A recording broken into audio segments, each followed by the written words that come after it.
Assalamualaikum warahmatullahi wabarakatuh. Selamat pagi, siang, dan malam kepada seluruh rekan-rekan mahasiswa dimanapun kalian berada, khususnya mahasiswa saya di jurusan Akuntansi Politeknik Negeri Medan. Baik, pada mata kuliah akuntansi biaya kali ini kita sudah masuk ke chapter yang kedua ya, dimana pada chapter sebelumnya kita sudah membahas tentang konsep akuntansi biaya, penggolongan-penggolongan biaya. Nah, sekarang di chapter kali ini kita akan membahas biaya yang ada di dalam proses produksi ya. Nanti kita akan membahas untuk penentuan biaya tetapnya, untuk penentuan biaya variabel dengan berbagai metode yang ada. Lalu kita juga akan membahas tentang bagaimana alur biaya yang ada pada perusahaan manufaktur. Nah, pada slide berikut sudah bisa kita lihat ya bahwa ini adalah klasifikasi-klasifikasi biaya dalam hubungannya dengan produk. Yang pertama ini ada yang namanya biaya utama atau prime cost. Prime cost ini adalah segala biaya yang timbul secara langsung yang berhubungan dengan proses produksi suatu produk ya. Nah, jadi ini yang berhubungan dengan bahan baku langsung dan biaya tenaga kerja langsung. Ya, pokoknya dia kuncinya mana yang ada kata langsungnya itu masuk ke biaya utama atau prime cost. Nah, ini ada juga yang namanya biaya manufaktur ya. Biaya manufaktur ini adalah prime cost tadi ditambahkan dengan overhead ya. Overhead itu apa saja sih?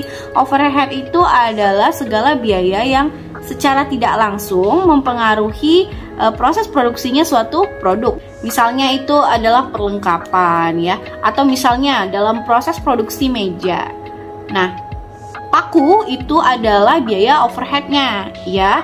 Baik, jadi segala biaya yang tidak langsung mempengaruhi proses produksi ditambahkan dengan biaya utama tadi, itulah yang disebut dengan biaya manufaktur. Oke, sampai di tahap biaya manufaktur ini masih seputar biaya-biaya dalam proses produksinya ya. Lalu nanti ada juga yang namanya conversion cost atau biaya konversi. Biaya konversi ini apa saja? Biaya konversi ini adalah biaya overhead ditambahkan dengan biaya tenaga kerja langsung. Lalu setelah kita tahu rumus dari biaya konversi, maka dapat juga kita simpulkan bahwa persamaannya selain tadi biaya manufaktur itu adalah biaya utama ditambah dengan overhead, atau dapat juga kita simpulkan biaya manufaktur itu adalah biaya bahan baku langsung ditambah dengan biaya konversi ya. Nah, setelah proses produk itu jadi, maka kemudian perusahaan akan memasarkan produknya ya, sehingga timbullah beban-beban komersial. Beban-beban komersial itu apa saja? Beban komersial itu ada beban pemasaran dan beban-beban administratif yang mendukung proses pemasaran suatu produk ini. Nah, inilah dia total biaya operasi ini adalah total biaya manufaktur ditambah dengan beban komersial. Inilah biaya operasinya.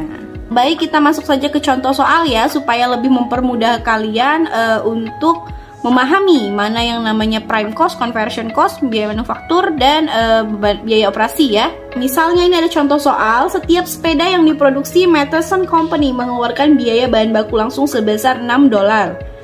Tenaga kerja langsungnya sebesar $3 dan biaya overhead variabelnya ada sebesar $1. Biaya overhead tetap Mattheson Company adalah $1.000 per bulan ya. Untuk pertanyaan pertama diminta identifikasi biaya utama per unit. Kita tahu tadi biaya utama per unit adalah biaya bahan baku langsung ditambah dengan biaya tenaga kerja langsung. Maka $6 ditambah $3 adalah $9. $9 adalah biaya utamanya ya. Lalu lanjut, pertanyaan yang kedua, identifikasi biaya konversi per unit. Ya, biaya konversi tadi apa? Biaya konversi adalah biaya tenaga kerja langsung ditambahkan dengan biaya overhead ya. Sehingga $3 ditambah $1 itu sama dengan $4 ya. Selanjutnya, biaya manufaktur per unit. Biaya manufaktur itu tadi apa saja? Manufaktur itu adalah biaya utama ditambah dengan overhead ya. Sehingga $6 ditambah $3 ditambah $1 sama dengan $10. Jadi biaya manufakturnya adalah sebesar $10. Nah, selanjutnya hitung total biaya manufaktur yang akan terjadi pada bulan di mana 500 sepeda diproduksi. Ya, jadi ini adalah biaya manufakturnya dalam sebulan. apabila ada order sebesar 500 sepeda.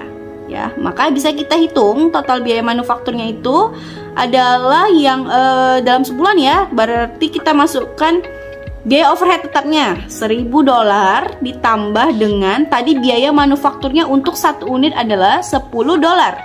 Sehingga harus kita jumlahkan 10 dikali 500 ya, ditambah dengan $1.000, maka totalnya adalah $6.000.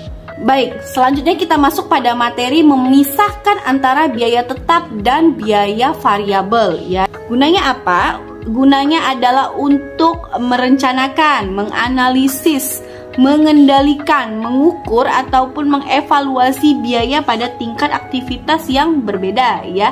Nah, jadi dalam proses produksi di perusahaan itu mungkin saja aktivitasnya itu berbeda sesuai dengan jumlah produksinya ya. Nah, jadi untuk mempermudah perusahaan menentukan biaya-biaya yang terjadi dalam proses produksinya, maka kita harus memisahkan mana yang termasuk biaya tetap dan mana yang termasuk biaya variabel. Ada 3 metode ya. Metode yang pertama ada namanya metode tinggi rendah ya, atau metode high and low points ya. Kuncinya kita memilih 2 titik dari aktivitas yang tertinggi dan yang terendah. Nantinya kita akan mencari selisihnya terlebih dahulu. Misal nih ada data dari perusahaan dari bulan Januari sampai bulan Desember, maka kita menentukan dulu mana data yang paling tinggi jumlahnya dan mana data yang paling rendah. Selanjutnya ada namanya metode scatter graph ya. Metode scatter graph ini kalau tadi dari metode dia tinggi rendah itu hanya menentukan 2 data ya, yang tertinggi dan terendah. Namun kalau di scatter graph ini dia lebih menjangkau seluruh data ya. Artinya seluruh data yang ada itu dimasukkan untuk nanti dibuat dalam bentuk grafik. Nah, setelah sudah terbentuk grafiknya nanti akan diplot mana yang menjadi garis penentuan biaya tetapnya ya. Nanti kita akan bahas lebih lanjut. Selanjutnya ada namanya metode quadrat least square. Nah, ini nama lainnya adalah analisis regresi ya. Di soal latihan kalian nanti pasti ada data untuk biaya yang diperlukan dan data aktivitas-aktivitasnya ya. Jadi yang pertama, tahap pertama kalian harus mencari rata-rata biaya dan rata-rata aktivitas ya. Dicari rata-ratanya. Lalu yang kedua, cari selisihnya. Tadi sudah dapat rata-ratanya ya. Nah, sekarang kita mencari selisihnya. Mencari selisihnya itu dari mana? Dari data aktual yang ada di soal itu dikurangkan dengan rata-rata. Nilai rata-rata yang tadi sudah kita dapat di poin 1 ya.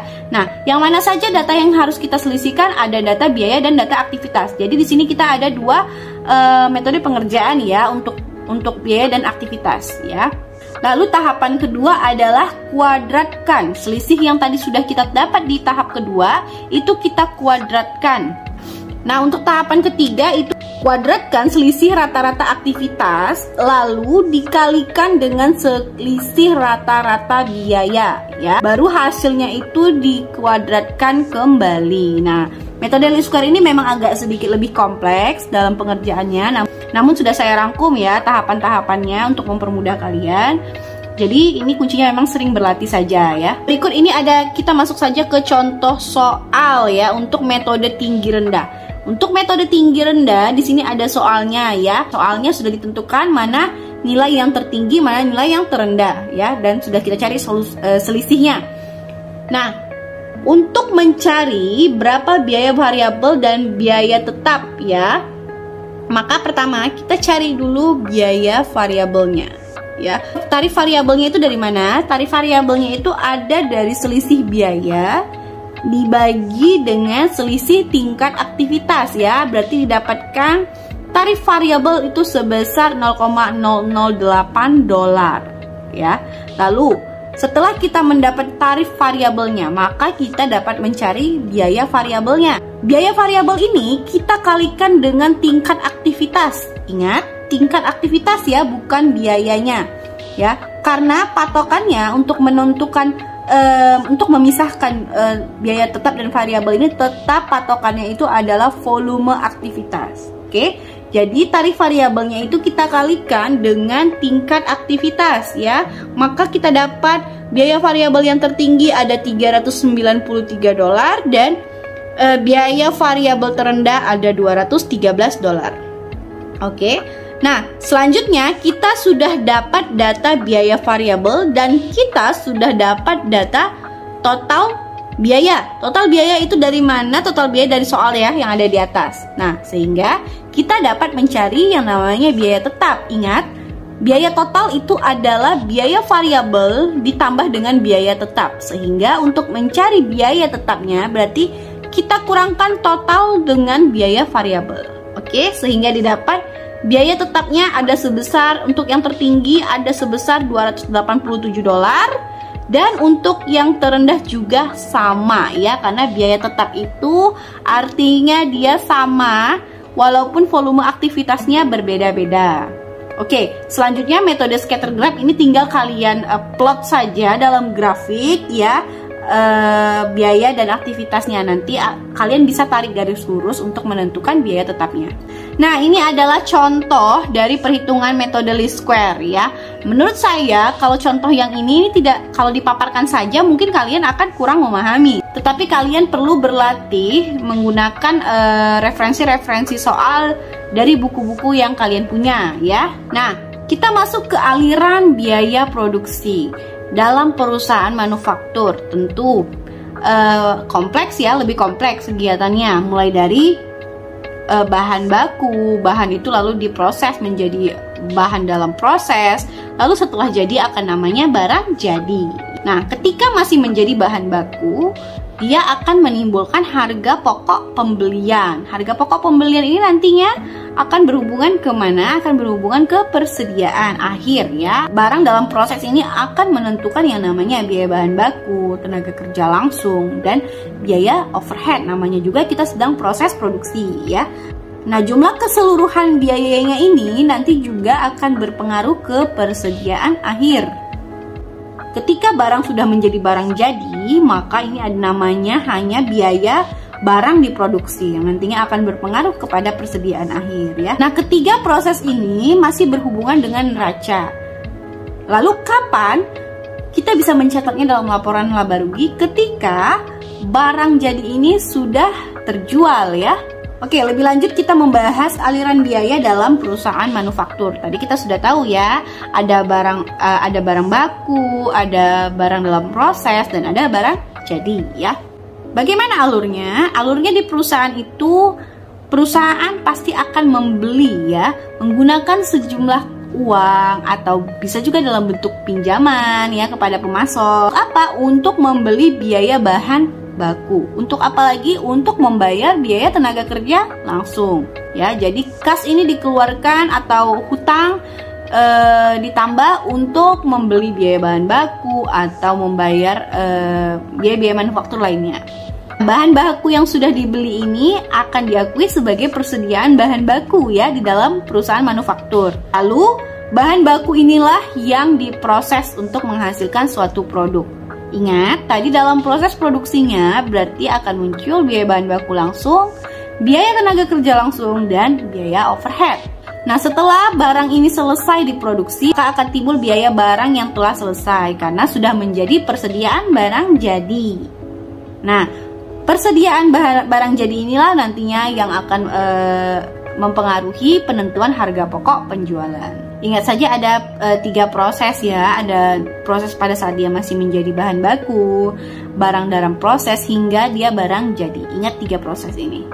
Baik, selanjutnya ada yang namanya akumulasi biaya. Akumulasi biaya ini adalah cara untuk menentukan seberapa besar biaya yang kita keluarkan untuk menghasilkan suatu produk ya. Metodenya apa? Secara umum yang sering digunakan itu ada 2 ini ya. Ada metode biaya pesanan dan ada metode biaya proses. Dalam metode biaya pesanan di sini biaya-biayanya itu secara terpisah dikumpulkan untuk menghasilkan harga pokok produk ya. Nah, misalnya apa sih kegiatan yang dia terpisah? Misalnya catering ya. Untuk metode biaya proses di sini biaya yang dikumpulkannya dalam satu periode tertentu ya, dikumpulkan untuk mencari harga pokok produknya. Nah, biasanya metode ini cocok untuk usaha-usaha yang usahanya itu tidak terputus-putus ya. Kalau tadi catering, bengkel, nah itu kan usahanya itu tergantung dengan adanya pesanan ya. Nah, namun kalau yang metode biaya proses ini untuk kegiatan yang berlangsung secara terus-menerus. Misalnya apa? Misalnya usaha makanan ringan ya. Ini kan terus berproses ya, diproduksi secara terus-menerus. Makanya lebih cocok memakai metode biaya proses. Untuk kedua metode ini akan kita bahas lebih lanjut di pertemuan chapter selanjutnya. Mata kuliah akuntansi biaya ini kita sudah mulai banyak hitungan ya. Nah, sehingga kalian harus rajin berlatih di rumah karena sebenarnya yang membuat kalian paham tentang materi hari ini itu adalah rajin berlatih dengan soal-soal yang ada ya. Jadi, tolong kepada rekan-rekan mahasiswa, selain kalian sudah mereview kembali materi kita tentang biaya dalam proses produksi ini, kalian juga harus berlatih ya. Kalau di kelas saya pasti saya akan memberikan tugas, namun rekan-rekan mahasiswa yang lain tolong kalian juga sering berlatih mengerjakan soal-soal di buku yang ada. Baik, sekian dulu ringkasan materi untuk pertemuan chapter kedua ini. Selamat berlatih dan selamat belajar. Saya akhiri. Assalamualaikum warahmatullahi wabarakatuh.